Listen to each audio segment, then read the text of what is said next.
bringing, you know, and even with your Blackabies as well, you know, they're bringing a good crowd of people that want to get around these boys. So it creates that more environment for, you know, our team, you know, the TAS crew. HTC boys will get around him, you know, and I think that's what I like about it. We've got a thing going now with these boys, and it's really working. I think it's going to shine through. You know, it'll show, and the proof's in the pudding. These guys have been working here flat out and in there on a Thursday. I just don't, you know, everything's been done now. You know, the talking's been done. It's just the hands, let them go. Oh, he looks scared. He looks scared that he's going to hurt his best friend. He looks scared he's going to hurt his friend. That's that extra layer of bass, man. How do you solve that problem with Joe Corner? Like, he's a difficult fighter. Completely different fighter altogether, you know. But one thing that I have done is, you know, some time ago I used to train Joe, so I know what to look for in Joe, and Joe's never going to be at his fittest than what he was when he was training out of here. So I think you know, is he still hungry? He's got to ask himself that on the night. And, you know, yes, he was hungry going into the fight with Chris, but, you know, like I said, you know, decisions happen, and there's been some bad decisions made, and we're not going to leave that to the judges. You know, I think that's the plan, and we've talked with Chris on this, and you know, we're looking forward to it. We'll get Chris along, and he'll be walking out with us as part of the crew. Yeah, feel him out.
And Sab, teaming up on me.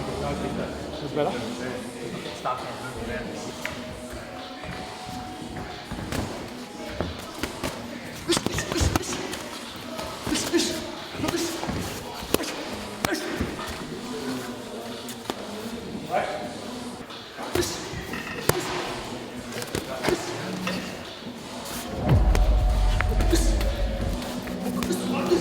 Grab me, right? Hold.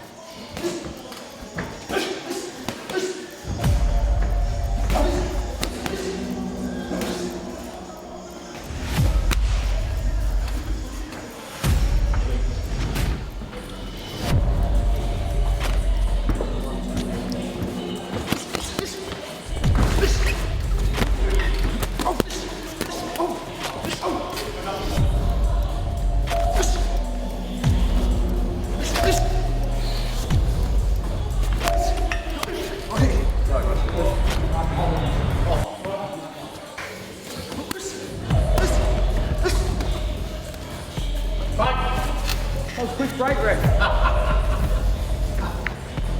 Hey, that's all on red. Yeah. Try this round and not do that unless you bring him into it. Okay. Okay, so bait him into that. Yep. Go back to now. I want to see a few more double jabs while you're setting up. So you want to be like the level, double jab. Yep. Okay. He's doing a good thing in the corner right though. Yep. Yeah. So your feet placement is good. Yep. Just don't overdo it. I'll see you do it up there. Yeah. Don't overdo your feet. Let's go, Chris.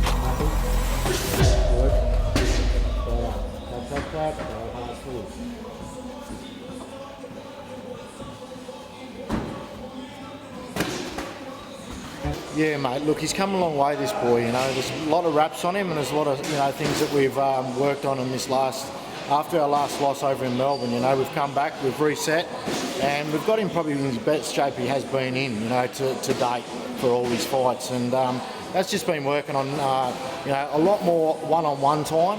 You know, and it's always hard when you've got a big club and stuff, and as most people can appreciate, it's always hard to do. But mate, he's ready for this fight. You know, he's working with Chris flat out and the boys in at HTC, and I think that's really going to shine through on fight night next Saturday.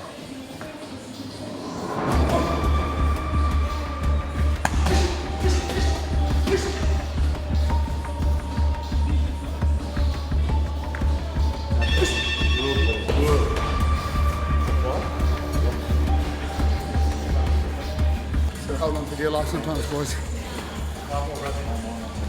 Just like you've been on the back of we're maniacs. Got you on a biscuit on the back of a fucking dinghy. Just gotta hold on. I think if I move forward, actually. Up and down.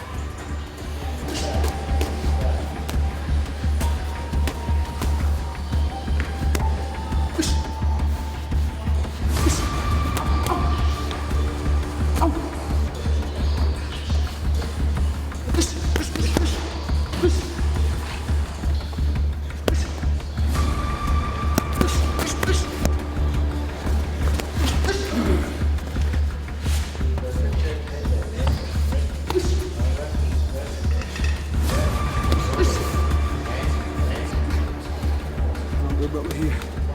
He's the fucking man, Zab is. Like,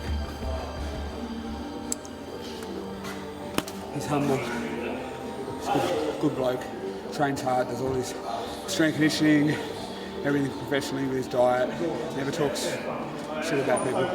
That's why I don't mind. I'll drive out for him and do a spar with him. I'm meant to be at work. I'll come out and spar with him. He's a fucking man, and a lot of martial artists can learn a lot from Zab because that's how you should act. It's all about trash talk. Oh, trash talk this, trash talk that. Not just fucking show everyone how professional you are, and then the people that love you are going to see how you act and how you're humble, and you're a martial artist. So I don't mind being bashed by him every now and then. How do you reckon he matches up with Joe Corner? Oh, yeah. Look, every time I say, oh, he's going to fuck him up, I've fought Joe twice. Hasn't hurt me with a single thing. Zab fucking hurt me left, right and centre. So, yeah,